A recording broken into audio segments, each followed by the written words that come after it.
राधे, हरे कृष्णा। कैसे हो आप सभी लोग? आशा करती हूँ आप सभी परम मंगल में होगे, स्वस्थ होगे, अच्छे होगे। मैं हूँ अपने श्री धाम वृंदावन वाले घर में। और आज की वीडियो ना बहुत डिमांडिंग वीडियो है।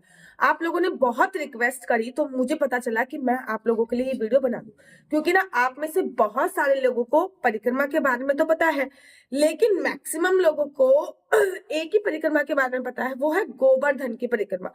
मैं आज आपको बताऊंगी कि गोवर्धन की परिक्रमा, वृंदावन धाम की परिक्रमा और बरसाने की परिक्रमा में क्या डिफरेंस है।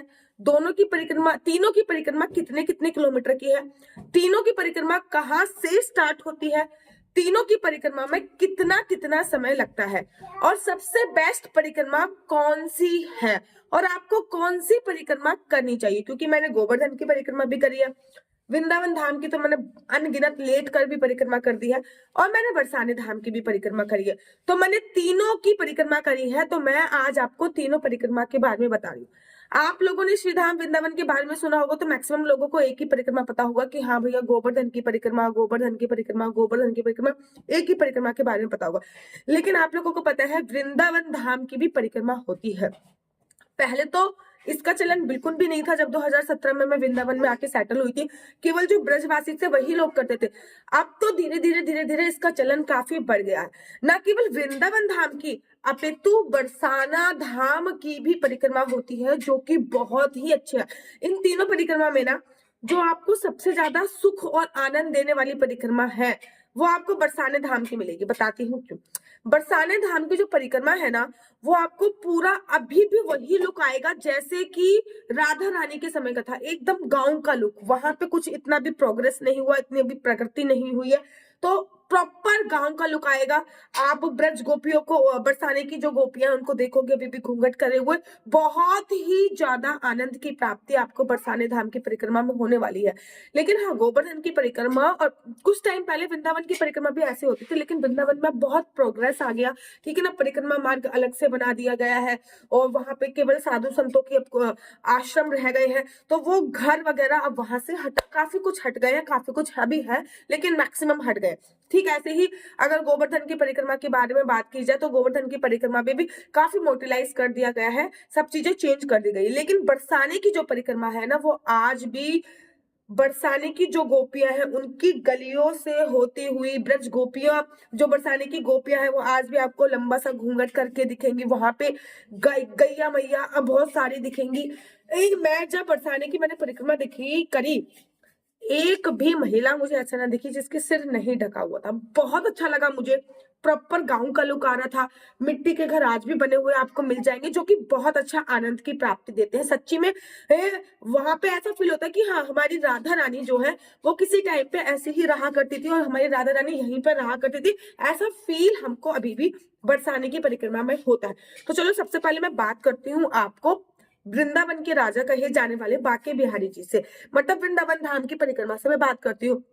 वृंदावन धाम की परिक्रमा मैं कम से कम 1000 कर चुकी होंगी, और मैंने लेट कर भी 2 बार दंडवत, जिसे परिक्रमा कहते हैं ना वृंदावन की, 2 बार मैंने लेट कर दंडवत भी परिक्रमा करी है। वृंदावन धाम की परिक्रमा कहते हैं 5 कोस की परिक्रमा है। टोटल मिला के ऐसा बोला जाता है कि 12 किलोमीटर की परिक्रमा है, लेकिन वो 12 किलोमीटर की तो नहीं है। 12 किलोमीटर से थोड़ी सी ज्यादा पड़ जाती है, अराउंड 15 किलोमीटर तक की वो परिक्रमा पड़ जाती है। जो बहुत ज्यादा फास्ट चलने वाले हैं, बहुत तेज चलते हैं, जैसे कि अगर मैं 2017 की बात करूं, जब मैं अनमैरिड थी, जब मैं वृंदावन में आके सेटल हुई थी, तब ये परिक्रमा में 2 घंटे में या फिर 2 घंटा 15-20 मिनट में कंप्लीट करती थी। 2017 की मैं बात करूं, ठीक है ना। फिर मेरी शादी वगैरह हुई, तब भी मैं ये, क्योंकि मेरे हस्बैंड थोड़ा सा स्लो चलते हैं पितृ मेरे, तो हमने ये परिक्रमा 2.5 घंटे में पूरी की। जब मेरी बेटी हुई, तो अब परिक्रमा में 3 घंटे में पूरी करती हूँ, क्योंकि बेटी के साथ मुझे कहीं कहीं कहीं कहीं पे रुकना पड़ता है। अगर मैं ब्रजवासी की बात करूं, तो सभी ब्रजवासी जो परिक्रमा पूरी करते हैं वो 2 से 2.5 घंटे में पूरी कर लेते हैं, और 2 से 2.5 घंटा ही एकदम परफेक्ट समय है।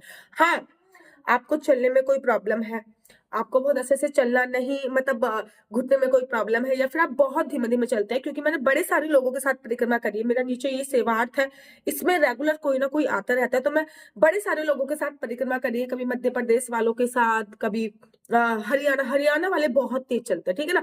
तो अपने हिसाब से उनको 3 साढ़े 3 4 घंटे 5 घंटे तक भी लगते हैं। तो वो आपके ऊपर निर्भर करता है कि आपकी चलने की स्पीड कितनी है। मैक्सिमम 4 घंटे में तो परिक्रमा खत्म ही हो जाएगी अगर आप बहुत ही धीमे चलते हो। लेकिन वृंदावन में जो लोग रहते हैं वो 2 से ढाई घंटे में परिक्रमा को विश्राम कर देते हैं, वो इससे ज्यादा समय नहीं लगाते। मैं 2.5 घंटे में परिक्रमा अगर मैं अकेले करूंगी या फिर मैं ग्रुप में करूंगी वृंदावन वासियों के साथ, मैं भी 2.5 घंटे में परिक्रमा को विश्राम कर दूंगी। मेरी बेटी साथ में होती है तो मेरे को 3 घंटे लगता है, क्योंकि मेरी बेटी को कभी गोदी में उठाना है, कभी नीचे बिठाना है, तो मेरे को 3 घंटे लगता है। अब मैं बात करती हूँ आपको बरसाने की परिक्रमा, क्योंकि बिहारी जी के बाद राधा रानी का ही नंबर आता है। तो बरसाने की जो परिक्रमा है ना, वो 5 किलोमीटर की केवल परिक्रमा है। 5 किलोमीटर की परिक्रमा अर्थात 5 किलोमीटर की कहते ही है, मुझे तो वो 4.5 किलोमीटर की ही परिक्रमा करी। लगभग लगभग 45 मिनट में वो परिक्रमा आपकी पूरी हो जाती है। हाँ, आप बच्चों के साथ हो तो आपको 1 घंटा लग सकता है।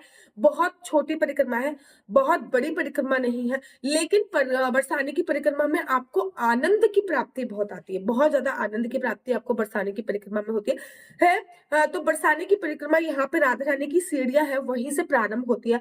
और आप जब बरसाने की परिक्रमा खत्म करोगे तो आप निकलोगे वहां से, यहाँ पे कार पार्किंग होती है राधा रानी की, मतलब राधा रानी के मंदिर जाने के लिए यहाँ पे कार पार्किंग होती है ना, आप वहां पे निकलोगे।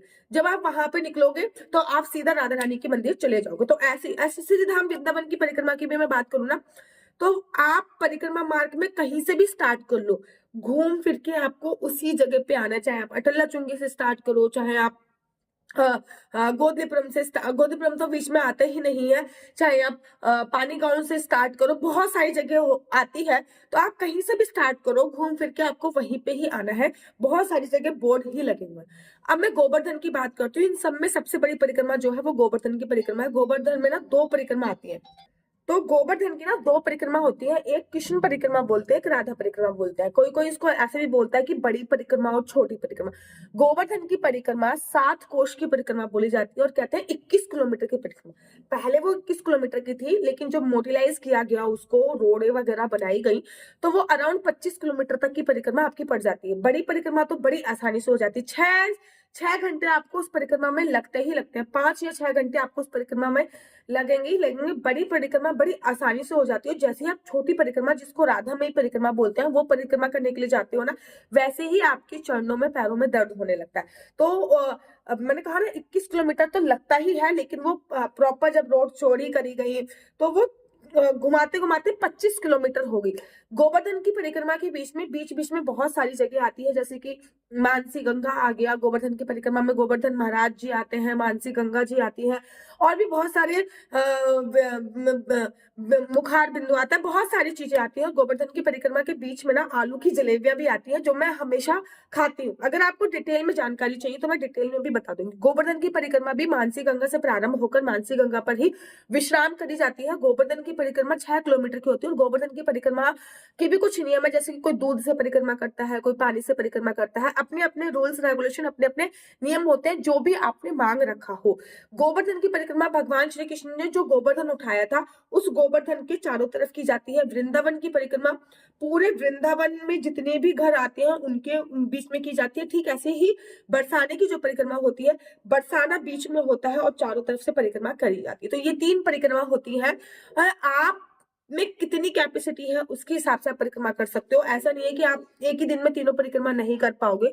एक दिन में कोई 2 परिक्रमा भी नहीं कर पाते हैं, थक जाते हैं बहुत ज्यादा। अगर आप में सामर्थ्य है तो आप पहले एक परिक्रमा कीजिए, फिर दूसरी परिक्रमा कीजिए, फिर तीसरी परिक्रमा के बारे में सोचिए, या फिर तीनों ही परिक्रमा बहुत विशेष है। इनमें से सबसे ज्यादा जो परिक्रमा का महत्व है वो गोवर्धन की परिक्रमा का महत्व है, क्योंकि गोवर्धन की परिक्रमा का महत्व इसलिए ज्यादा है क्योंकि गोवर्धन को भगवान श्री कृष्ण ने स्वयं अपनी उंगली में उठाया था, इसलिए गोवर्धन की परिक्रमा का महत्व अपितु और परिक्रमाओं से बहुत ज्यादा है। लेकिन ब्रज वृंदावन में ना ब्रज गोपियां खेली हैं, भगवान श्री कृष्ण खेले हैं, तो वृंदावन की जो परिक्रमा हम नंगे पैर करते हैं, जो ब्रज रज लगती है ना, उसकी महिमा तो अपरंपार ही है। उसको तो मैं शब्दों में व्याख्यान भी नहीं कर सकती हूँ।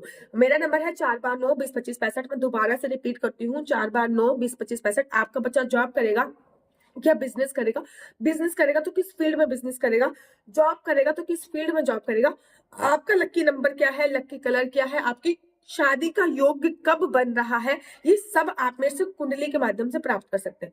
लेकिन याद रखिए, कुंडली दिखाना बिल्कुल भी फ्री नहीं है। कुंडली दिखाने के थोड़े से चार्जेस है। इस नंबर पे मुझसे केवल और केवल कुंडली दिखाने के लिए संपर्क कीजिए। ये नंबर किसी भी प्रकार से कोई क्वेश्चन आंसर पूछने के लिए नहीं है और कुंडली दिखाना बिल्कुल भी फ्री नहीं है। अपनी कुंडली मिलाने के लिए, संतान प्राप्ति का योग कब बन रही है, सभी जानकारी आप मेरे से कुंडली के माध्यम से प्राप्त कर। अच्छी लगती है तो आप अपना यूट्यूब चैनल हरि बोल को लाइक शेयर सब्सक्राइब करना बिल्कुल भी मत भूलिए। तब तक के लिए मुझे दीजिए इजाजत। राधे राधे, हरे कृष्णा, हरि बोल।